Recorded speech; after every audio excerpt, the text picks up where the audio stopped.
아주 이전에 나온 영화 중에 나홀로 집에라는 영화가 있습니다.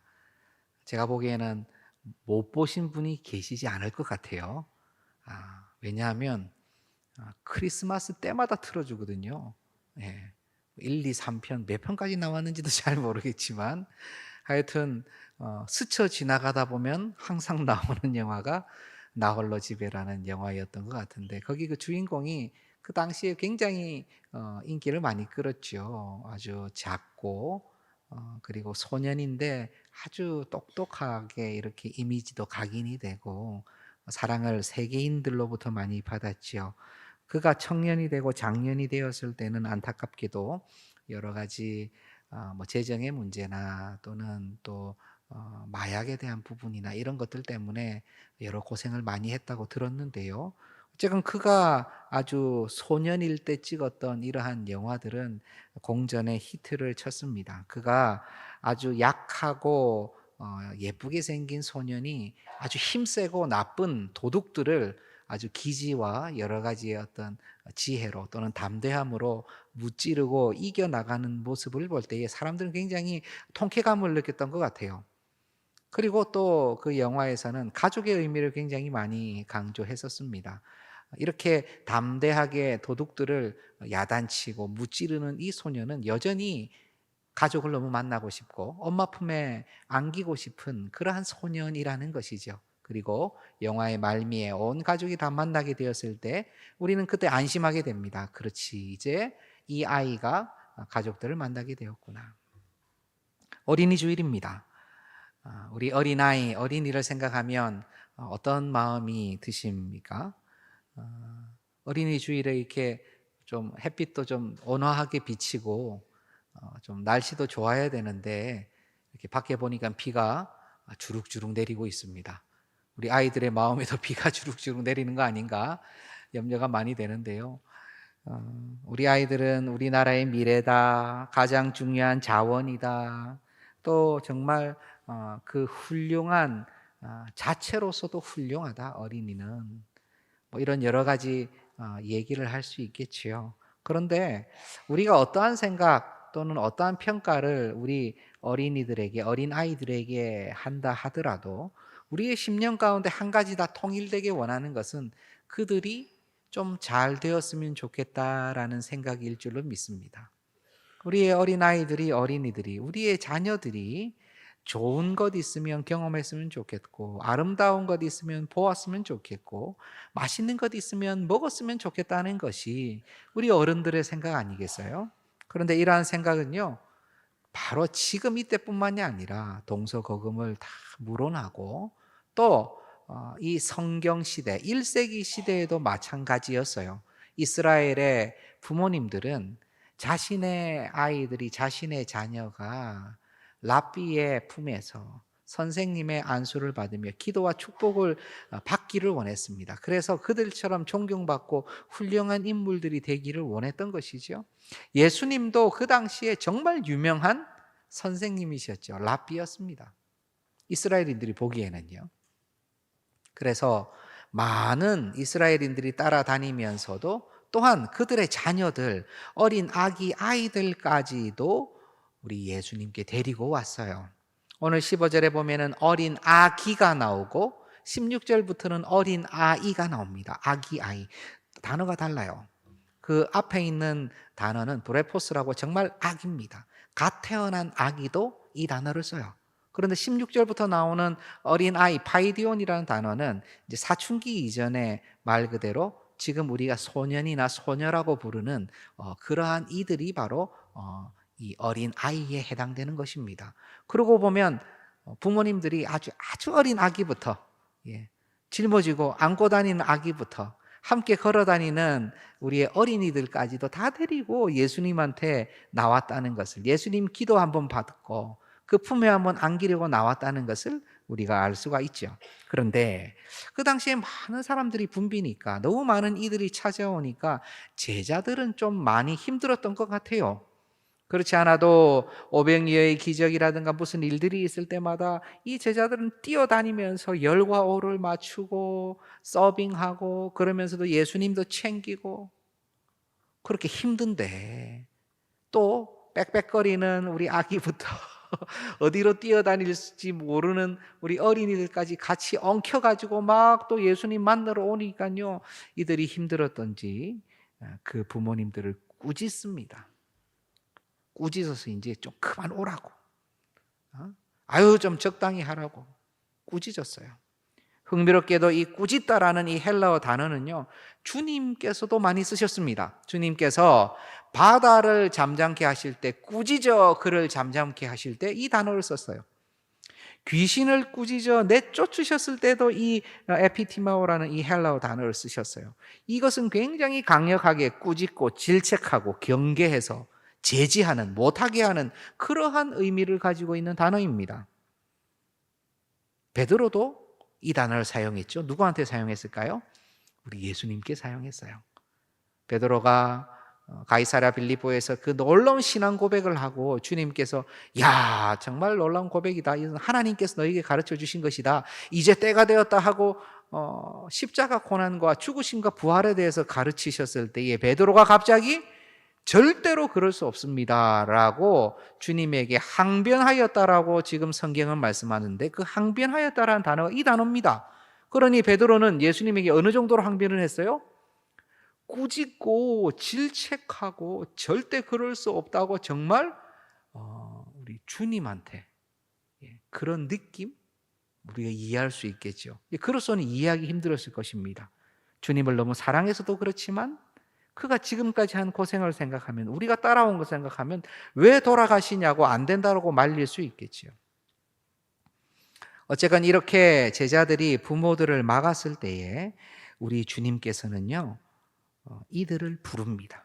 누가복음 18장 16절 제가 한번 보겠습니다. 오늘 본문입니다. 예수께서 그 어린 아이들을 불러 가까이 하시고 이르시되 어린 아이들이 내게 오는 것을 용납하고 금하지 말라. 하나님의 나라가 이런 자의 것이니라. 아멘. 예수님께서는요, 어린 아이들을 불러서 가까이 이렇게 두셨어요. 제자들이 막 꾸짖고 쫓아낼 때에 아니다, 옆에 와라, 옆에 와라, 다 이리 와라, 옆에 앉히셨어요. 그리고 제자들에게 말합니다. 어린아이들이 내게 오는 것을 용납해라, 받아들여라, 허락해라, 금하지 마라. 왜냐하면 이들을 통해서 우리 주님께서는 하나님 나라에 대해서 드러내셔야 되었기 때문입니다. 또한 우리 주님께서는 어린아이들을 참으로 사랑하셨어요. 어린아이들을 때로는 세우시고 이들을 받는 자가 나를 받는 것이다, 소자, 작은 자를 받는 자가 나를 받는 자라고 또 가르쳐 주셨어요. 가는 곳마다 어린아이를 사랑해 주셨어요. 많은 성경학자들은 왜 이렇게 주님은 어린아이들을 사랑하실까?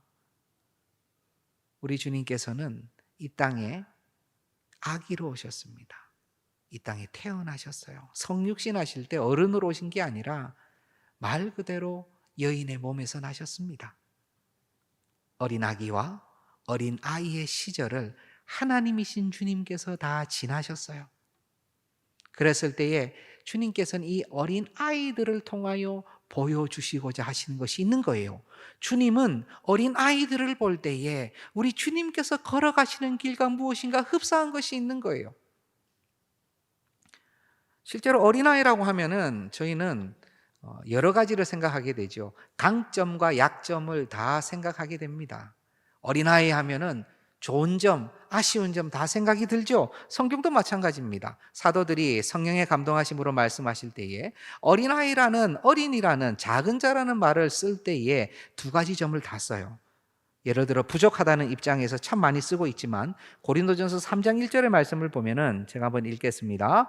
형제들아, 내가 신령한 자들을 대함과 같이 너희에게 말할 수 없어서 육신에 속한 자 곧 그리스도 안에서 어린 아이들을 대함과 같이 하노라. 사도는 고린도 교회 성도들을요, 신령한 자들을 대함과 같이 대할 수가 없다고 얘기합니다. 질책하는 것이죠. 너희들은 지금 신령한 자들이라고 할 수가 없어.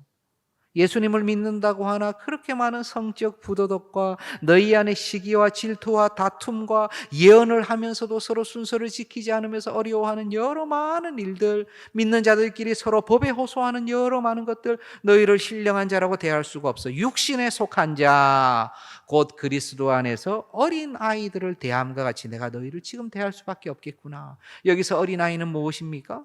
거룩하고 신령하고 성숙한 자가 아니라 그 반대의 의미, 거룩하지 않고 아직까지 신령함이 부족하고 성숙하지 못한 그러한 이들의 의미로서 어린 아이를 사용한 것입니다.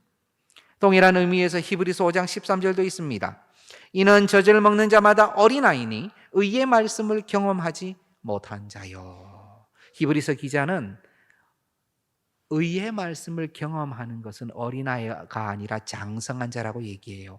장성한 자는 어떤 것이든 먹을 수가 있습니다. 이것도 먹을 수 있고 저것도 먹을 수 있고 단단한 식물도 이빨로 봐수어서 꼭꼭 씹어서 먹을 수가 있어요. 그러나 어린아이는 오직 젖만 먹어야 돼요. 분유만 먹어야 돼요. 우유만 먹어야 됩니다. 왜냐하면 이빨도 안 났고 아직 소화기관도 훌륭하지 않기 때문에 부드럽고 좋은 것을 먹어야 되죠. 그러니 믿음의 도, 성경의 말씀의 신비 중에서 아주 기초, 단순한 것, 심플한 것은 받아들일 수 있으나 그 도에 아주 장성한 것, 정밀한 것, 아주 공고한 것은 너희가 아직 받아들일 수 없구나라는 그 입장에서 연약하고 믿음이 적은 자들에게 어린아이라고 얘기하고 있는 것입니다.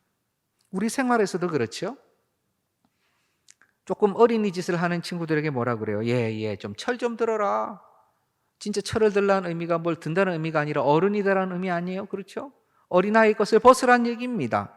아이고 애 같아라고 하는 얘기는 좋은 의미일 수도 있어요. 아이고 참 아이처럼 순진무구하구나 라는 의미도 있지만 또 대부분에서는 왜 이렇게 유치하게 이러니, 왜 이렇게 성숙하지 못하게 이러니 라고 할 때 아이고 애 같다라고 이야기도 하죠.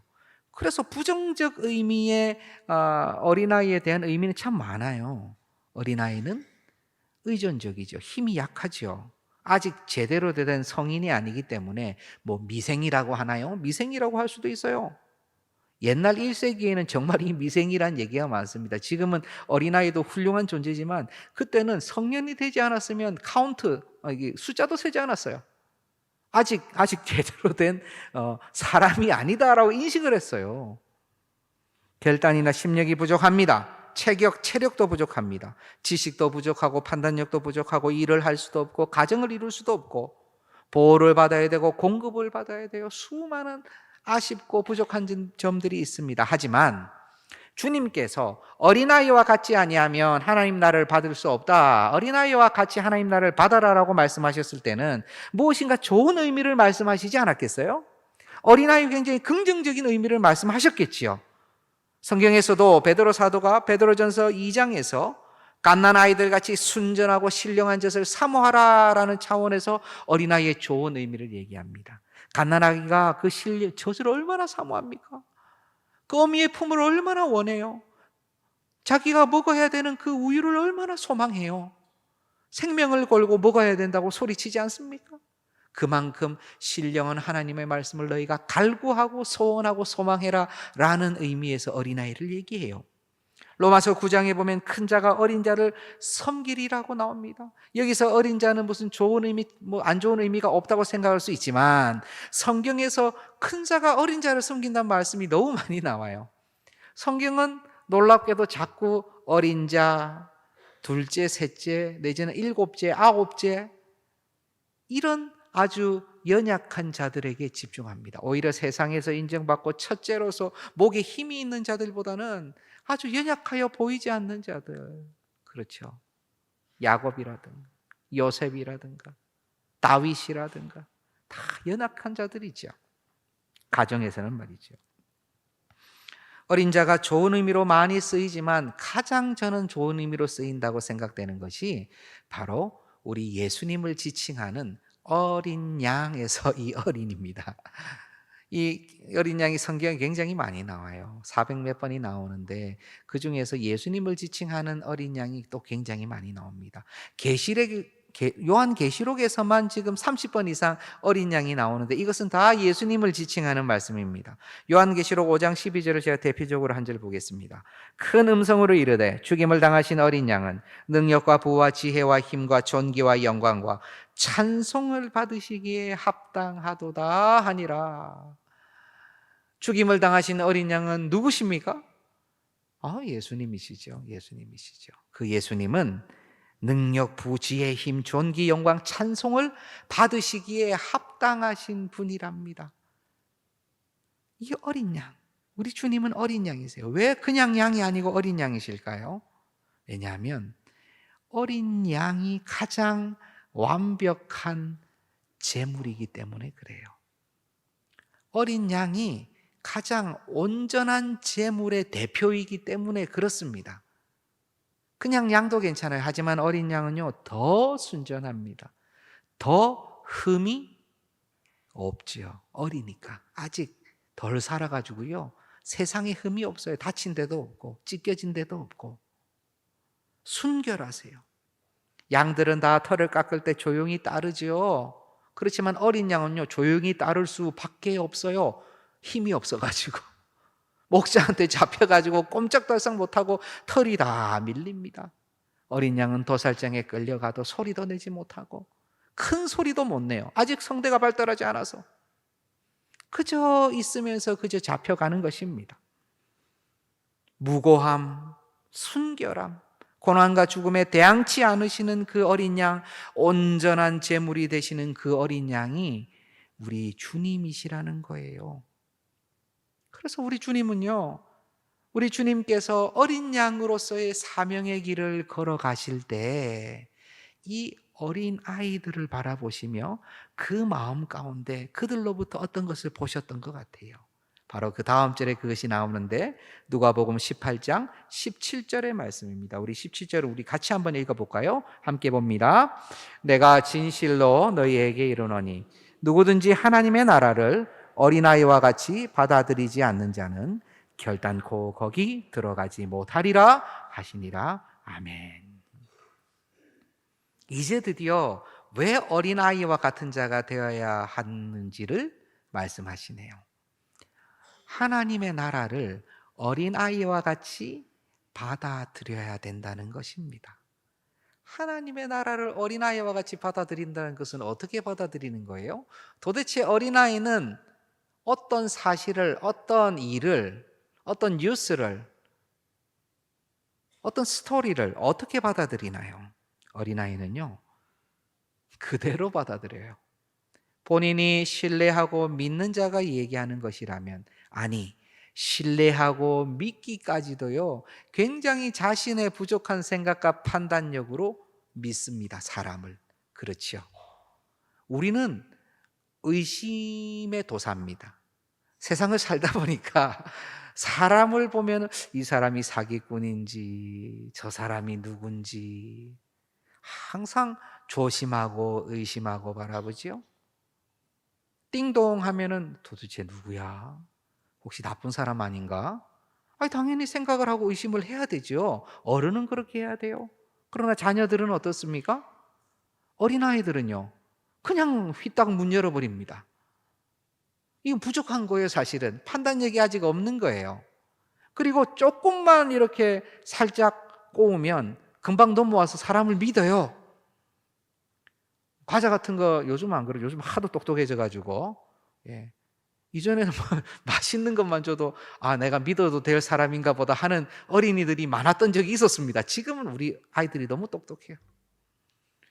제가 지나가는 말로 세계에서 굉장히 유명한 그 어린아이가 있대요. 그러니까 SNS라고 그러죠. 인플루언서라고 그러죠. 이런 유튜브나 이런 데서 아주 유명한 어린아이들이 있다고 그러더라고요. 그래서 보니까 정말 딱 보기에도 그 여자아이가 너무 예쁘게 생겼어요. 나이가 굉장히 어려요. 6살, 7살 될까? 그런데 왜 이 친구한테 이렇게 많은 사람들이 이렇게 막 몇백만, 몇천만 된 사람들이 볼까 해서 보니까 이 친구가 너무 똑똑한 거예요. 나이가 어린데 엄마가 무슨 말 하면은 그 말을 딱 받아가지고요, 아주 당차게 되돌려 주는데 아주 그 모습이 아주 기가 막히더라고요. 그게 하도 뭐라 할까 이쁘기도 한데 당차기도 하고 참 여러 가지 예쁘기도 하고 또 당차기도 하고 똑똑하기도 하고 이러니까 아주 많은 사람들이 그렇게 많이 보더라고요. 그런데 지금 주님께서 말씀하시는 이 어린아이는 어떻게 보면 좀 무지한 어린아이예요. 의심하지 않는 어린아이예요. 그저 덥석 믿는 부족한 존재예요. 그러한 존재는 그냥 말하는 것을 그대로 받는 것입니다. 그대로 아 그래요? 야 저기에 저 멀리 어디에 아주 그냥 놀이센터가 아주 500층짜리가 생겼어. 그러면은 말도 안 되는 500층짜리가 생기면 내가 이미 알지 뭐. 또 500층짜리 건물이 왜 생겨라고 어른들은 얘기하겠지만 어린이는요 진짜 그런가 싶어서 눈을 크게 뜨고 동글동글 야 가보고 싶어. 이미 믿었어요. 있는 줄. 이제 그게 어린아이죠. 근데 주님은 뭐라고 말씀하십니까? 하나님 나라를 어린아이와 같이 받아야 된대요. 맞아야 된대요. 영접해야 된답니다. 여기서 말하는 이는 누구시냐면 우리 주님이신 거예요. 주님께서 내가 너희에게 얘기할 때에, 내가 하나님 나라를 선포할 때에, 하나님 나라를 너희에게 가르칠 때에 너희가 어떻게 하기를 원한다? 어린아이와 같이 그것을 받기를 원한다는 것입니다. 그 당시에 많은 바리새인들, 사두개인들, 대제사장들, 지혜로운 자들 전부 다 그 말씀을 그대로 받지 않았어요. 당신이 선지자입니까? 물었어요. 당신이 하나님으로부터 온 사람 맞아요? 물었어요. 표적을 보이세요? 증거를 보이세요? 손 마른 사람을 고치고 눈먼 자를 낫게 하여도 그거는 뭐 기적인데 그건 잘 모르겠고 하나님으로부터 온 증거를 보이면 내가 믿겠습니다. 우리 주님께서 분노하셨어요. 내가 너에게 보여줄 표적은 없다. 요나의 표적 외에는 없다. 네가 본 것을 보고 믿든지 아니면 안 믿든지. 우리 주님은 지금 보인 것을, 왜냐하면 주님이 말씀하시니까 그것을 아멘으로 그대로 보고 받기를 원하십니다. 오히려 이후에는 너희가 보고도 믿느냐? 보지 않고 믿는 자가 복되다라고 말씀하시기까지 하셨어요. 어린아이는 그대로 다 받습니다. 주님은 우리가 그렇게 하기를 원하시는 거예요. 그리고 어린아이는요, 받은 것을 토대로 자신만의 생각과 행동을 실천합니다. 자신만의 추론을 진행해요. A가 B고 A가 C니까 B하고 C는 같겠구나 이런 생각을 추론을 하는 거예요. 예를 한번 들어볼까요? 우리 주님께서 살리신 나사로를 한번 생각해 봅시다. 나사로를 살리셨죠. 베다니에 가셨어요. 그런데 마침 나사로의 작은 자녀가 있다고 한번 가정해 봅시다. 성경이 안 나옵니다. 가정이에요.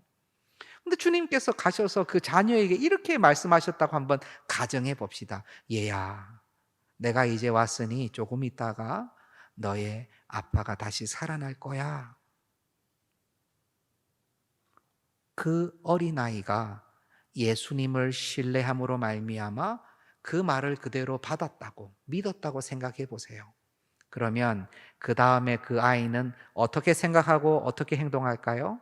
이제 그 아이는요, 자신의 아빠가 곧 살아날 것을 알게 됐어요. 믿었어요.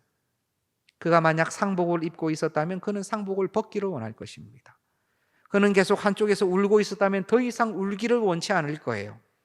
오히려 얼굴에 희색을 띠고 얼굴에 화색이 돌면서 아빠가 다시 살아나기를 한쪽에서 아주 소망하며 기쁨으로 기다리고 있을 거예요. 그의 생각과 삶이, 그의 모습이 이미 바뀌지요. 그것이 어린아이의 생각과 행동이 그대로 믿었기 때문에 그 다음이 바뀌는 것입니다. 만약 어른이라면요, 그냥 똑같아요. 이제 살아날 것이다. 그렇죠. 종말에 살아나겠죠. 아니, 지금 살아날 거야. 감사합니다. 살아나면 너무 감사하죠. 그래도 상복 안 벗어요. 야단 맞을까 봐 민망해서 다른 사람들 보고 있으니까. 살아나면 그때 벗으면 되죠. 지금 곧 벗어가지고 괜히 욕먹을 일이 뭐가 있나라는 아주 좋은 판단을 하는 것입니다. 살아날 수도 있고 안 살아날 수도 있고, 살아나면 할렐루야. 안 살아나면 원래 기대를 안 했으니 어쩔 수 없고. 이게 보통 사람들의 생각이라는 거예요. 어린아이는 믿었기 때문에 그 믿음에 기반해서 그대로 움직이는 것입니다. 우리 주님은 무엇을 원하십니까? 하나님 나라가 정말 가까이 임했고, 아니 이미 도래했고, 정말의 완전한 하나님 나라가 임할 것을 우리가 확신한다면 지금 우리의 생각과 삶의 모습은 어떻게 변할 거냐 말이죠. 오실 때 오셔야 정말 오시는 겁니까? 지금은 긴가민가한 것인가요? 여기서 우리에게 필요한 것이 무엇입니까? 사실 어린아이들은요, 본인이 어리니까 아직 판단력이 미흡해서 본인 자체로서 그렇게 하는 거예요. 우리도 어렸을 때는 그랬어요. 우리도 어렸다면 그렇게 생각하고 행동했을 거예요. 근데 우리는 장성했어요. 이미 세상 것을 보았어요. 곤란과 환란을 보았고요. 수많은 어려움들을 보았어요. 우리가 지금 어린아이와 같이 본성적으로 그렇게 반응할 수가 없다는 거예요. 그런데 주님은 우리에게 어린아이와 같이 되라고 하십니다. 그럼 우리에게 뭘 필요해요? 우리에게는요, 딱 두 음절의 단어가 필요합니다. 바로 겸손입니다.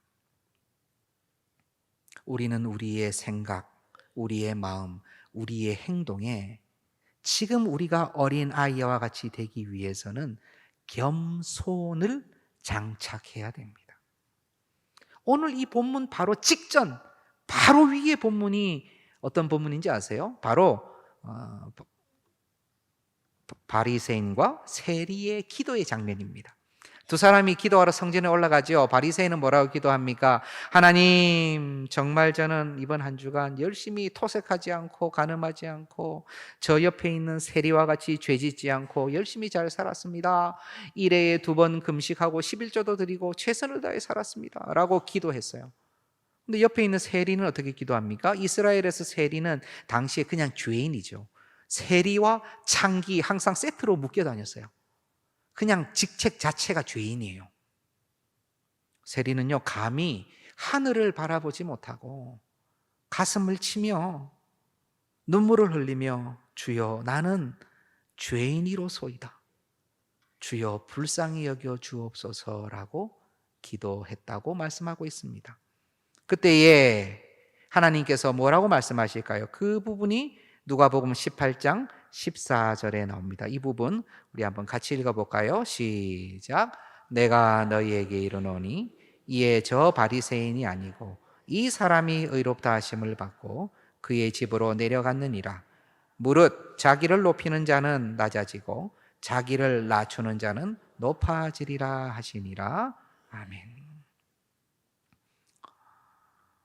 주님께서는 그의 자녀들이 자기를 낮추는 자가 되기를 원하고 계십니다.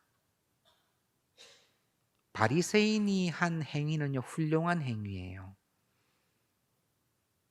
일주일에 2번씩 금식하고 토색하지 않고 남의 거 뺏지 않고 간음하지 않고 또 금식하고 10의 1조를 드리고 월삭을 드리고 훌륭하죠. 우리 주님께서는 다른 본문에서 이들이 하는 것보다 더 열심히 그리스도인은 잘해야 된다고 말씀하세요.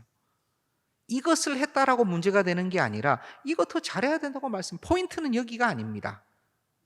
그런데 왜 그는 의롭다고 여김을 받지 못했어요? 왜냐하면 그는요, 저 세리와 같지 않고 라고 얘기하며 자기가 의인이라고 하나님 앞에 말하고 있었던 거예요. 하나님 앞에 내가 의인입니다라고 얘기할 때 주님은 아니야라고 얘기하시는 거예요. 세리요? 세리는 지금 죄인이라니까요. 성경에서 이 말씀에서 세리 보고 잘했다 못했다 얘기가 없어요. 그는 죄인이에요. 그가 만약 세리로서 죄를 짓고 있었다면, 이렇게 기도를 한다면 그는 아마 얼마 못 가서 분명히 더욱 회개하고 그가 짓고 있던 죄들을 내려놓아야 될 것입니다. 만약 계속해서 죄를 지으면서 때마다 올라와서 동일한 회개를 한다면 하나님께서는 그 회개를 받지 아니하실 거예요. 이 모든 것을 떠나가지고 지금 세리는요, 하나님 앞에 가장 가난한 마음으로 죄인이니까, 자신이 죄인이니까 죄인이라고 고백하고 있는 것입니다. 나를 불쌍히 여겨달라고, 나를 용납해달라고, 나를 좀 받아달라고 주님 앞에 기도하고 있는 것이죠. 그가 의롭다함을 받는다고 주님께서는 말씀하시는 거예요. 어린아이는 그 자체가 겸손할 수밖에 없는 상황이에요. 그러니 하나님 나라를 그대로 받아요. 이 세리요, 스스로 지금 겸손할 수밖에 없는 죄인이에요. 그대로 받아요. 하나님 나라를 받는다니까요. 용납받기를 원해요. 그럼 우리는요? 우리는 어떻습니까? 우리는 하나님 앞에 의도적으로 우리를 낮춰야 돼요. 더욱 겸손하게 나아가야 돼요. 하나님, 그게 또 사실이에요. 저는 할 수 없습니다. 저는 주님의 은혜가 아니면 바르게 걸어갈 수 없습니다. 주께서 받아주시지 않으면 저는 살 수가 없습니다. 주께서 붙들어 주시지 않으면 한 걸음도 갈 수가 없습니다. 주께서 보호해 주시지 않으면 지금도 제가 유지할 수가 없습니다. 라는 이 고백들을 우리는 하며 나아가야 되는 것이죠.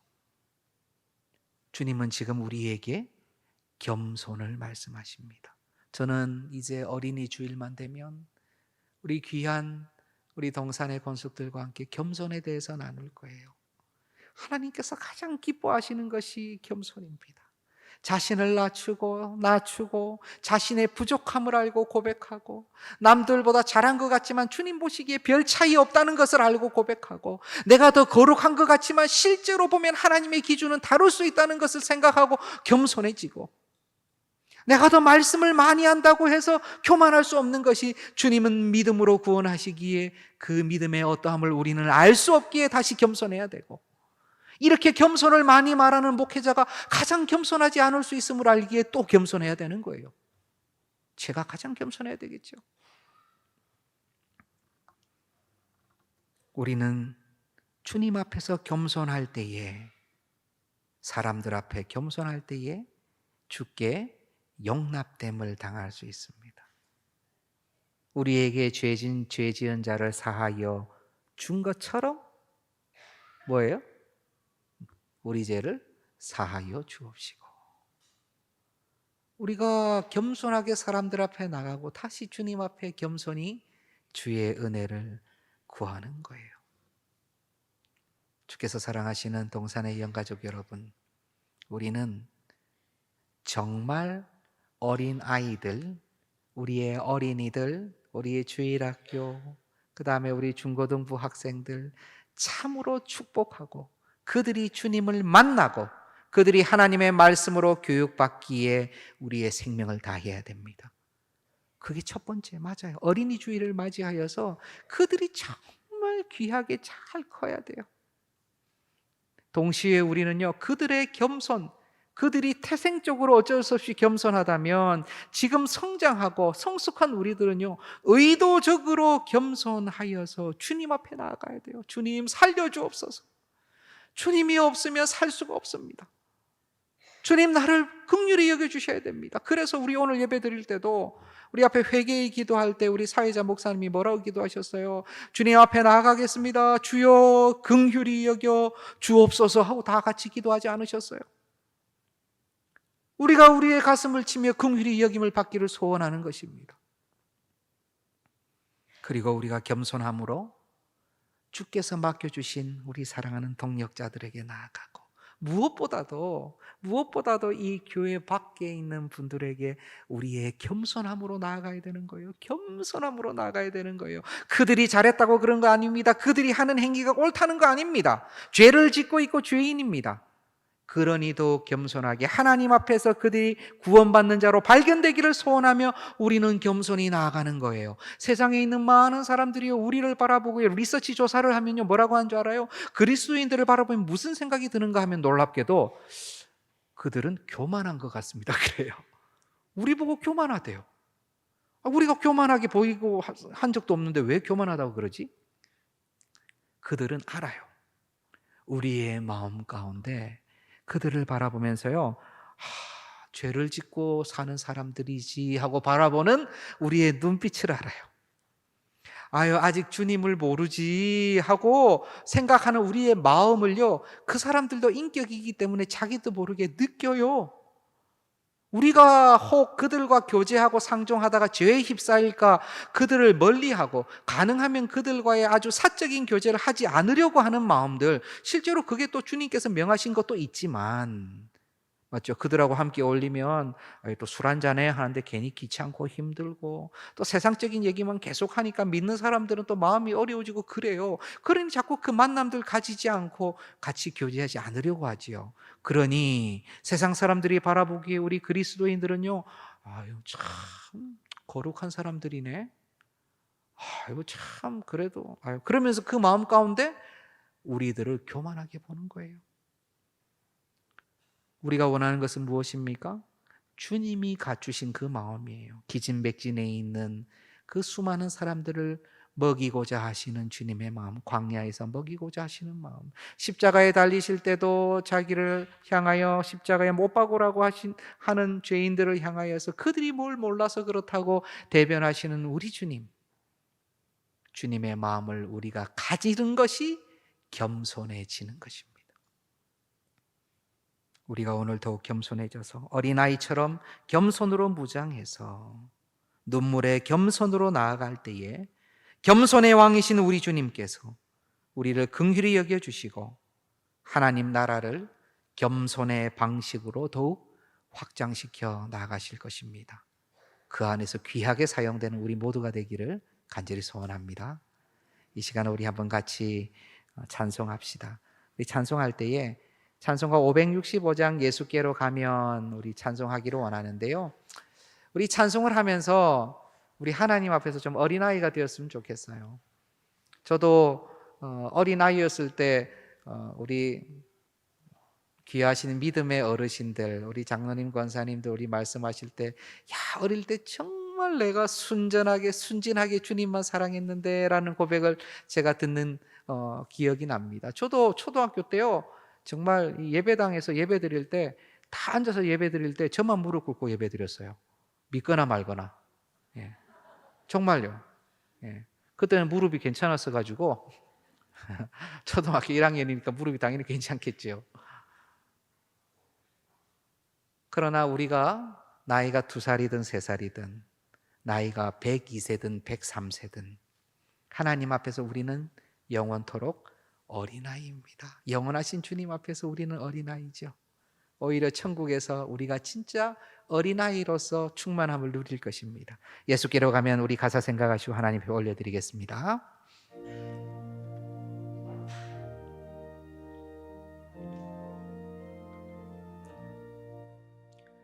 예수께로 가면 나는 기뻐요. 걱정 근심 없고 정말 즐거워. 예수께로 가면 나는 기뻐요. 나와 같은 아이 부르셨어요. 예수께로 가면 맞아주시고 나를 사랑하사 용서하셔요. 예수께로 가면 나는 기뻐요.